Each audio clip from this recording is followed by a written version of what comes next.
Hello, all you people that love Christmas. You know I do, right? Yeah, Bob loves Christmas, and he believes in Santa Claus too. I'm going to read you a story from this book right here.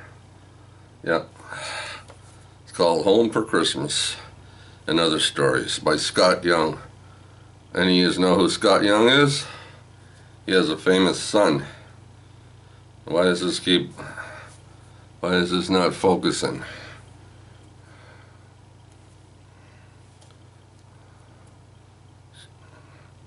I don't know. All right, let's get started. I'm gonna read this story. This one's called Once Upon a Time in Toronto. Once upon a time in Toronto, there was a young couple, he 22 and she 23, who came from some distant place just a few weeks before Christmas. They found a one-room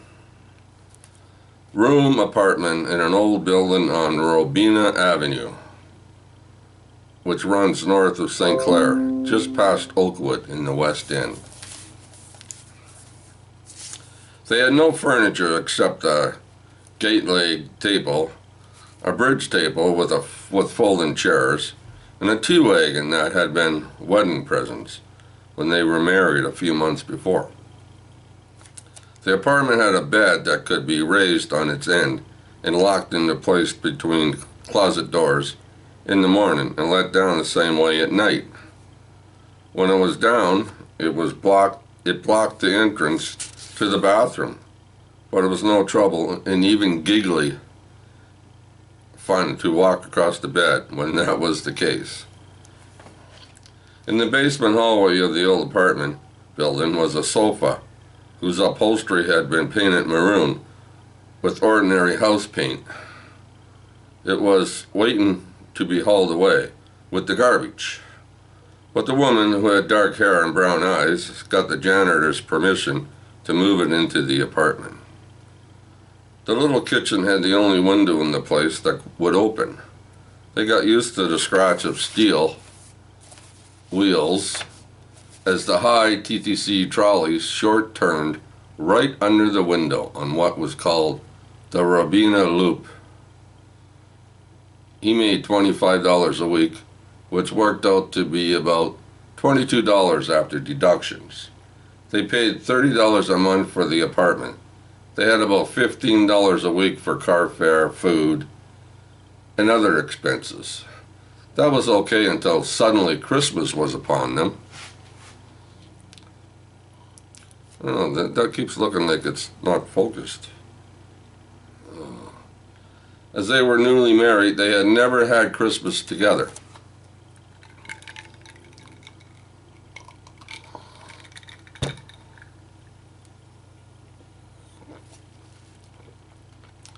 They bought a few cards and small presents to send away to their parents.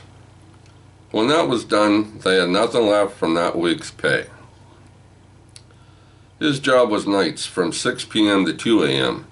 He had to work on Christmas Eve. They talked about a Christmas tree, but when they walked around the district, trees were $2 and up, more than they could afford. It didn't bother them. They had enough in other ways. But on Christmas Eve, before he caught the St. Clair car to go to work, they were out for their usual afternoon walk when they found tree prices had dropped. On one lot, trees were being cleared at 50 cents.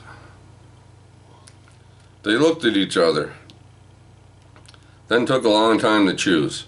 She wanted a small, fat tree, and she found one. He borrowed a hammer and nails from the janitor and made a wooden stand from an old packing case. They had it up late in the afternoon on Christmas Eve, without decorations. They put the tree in a corner by an old sizzling radiator and laid their few parcels under it.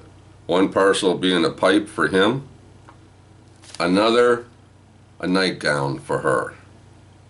Both to be surprises, of course. They ate at 4 o'clock, as usual, so he could get to work on time. He went off with 2 tuna fish and onion sandwiches that she had made for his mid-evening lunch. Snow was falling outside the streetcar windows. He could see people on the streets carrying parcels, trudging through the snow in the yellow of the streetlights. Sometimes the car he was on, going downtown almost empty, would stop beside one coming the other way, loaded to the doors with people dimly seen through steamy windows, chatting, juggling parcels, all with a kind of busy Christmas Eve glow.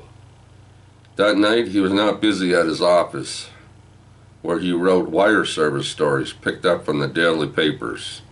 All across the country, newspapers were shutting down early. He was told he could leave at midnight. There was nothing left to do.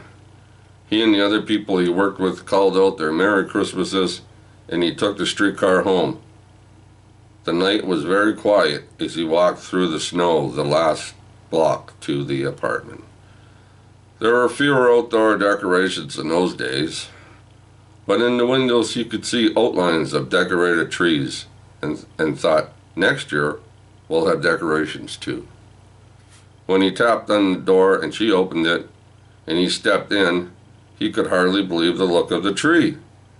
It was hung for all of its short fatness with little rosettes made of white and red tissue paper. She had worked on it all evening, tying handfuls of leftover wrappings with white wool and clipping the ends with scissors to make them look like petals.